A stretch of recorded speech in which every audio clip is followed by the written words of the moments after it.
So here's how to fix shift lock not working in Roblox. First, you want to open up Roblox and make sure you joined an experience. Now you want to click on the Roblox logo on the left top. And then you want to go to settings section and make sure shift lock switch is turned on. And then you want to close out this menu.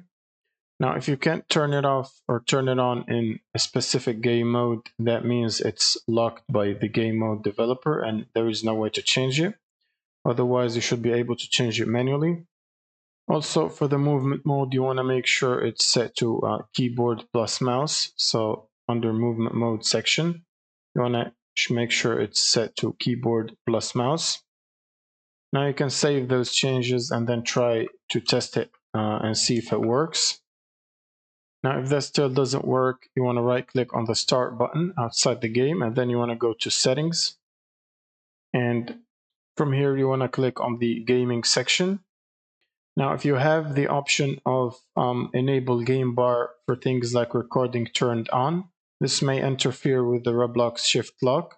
So you want to make sure this is disabled and uncheck allow your controller to open game bar, unless you're using a controller in your PC.